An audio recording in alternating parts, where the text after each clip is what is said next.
However, as thrilling and exciting as it is to become a Christian, it doesn't come without its fair share of struggles and dangers. You see, Satan can't stand it when people become a Christian because they become threats against his grip on people.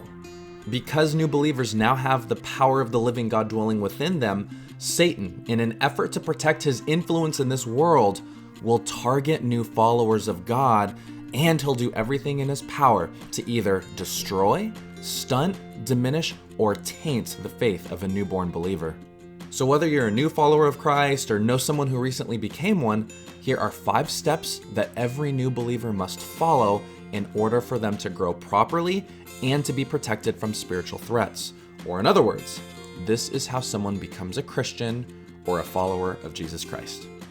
Step number 1, respond to the gospel. 1 Corinthians chapter 15, verses 1-5. Moreover, brethren, I declare to you the gospel which I preached to you, which also you received and in which you stand, by which also you are saved, if you hold fast that word which I preached to you, unless you believed in vain. For I delivered to you first of all that which I also received, that Christ died for our sins, according to the Scriptures, and that he was buried, and that he rose again the 3rd day, according to the Scriptures, and that he was seen by Cephas, and then by the 12.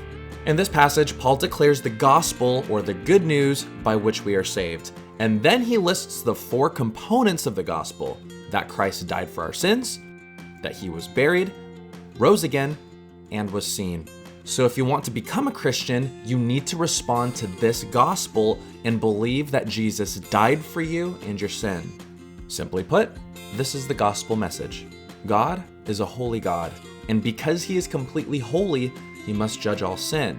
And Romans 3:23 and 6:23 tells us that we're all sinners, and the punishment for our sin is death and hell.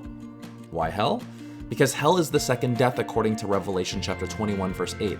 And because a holy God cannot dwell with sin and all that's unholy, we as sinners must go there.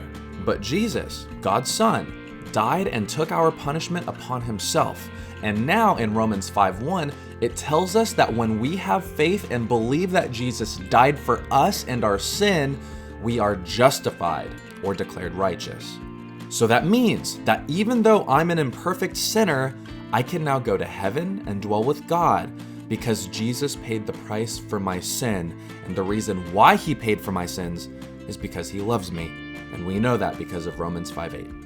So if you want to be a follower of Jesus, there's only one essential step, and it's this: believe that Jesus died for you. Because once you own that truth, you'll realize just how much you're loved by God.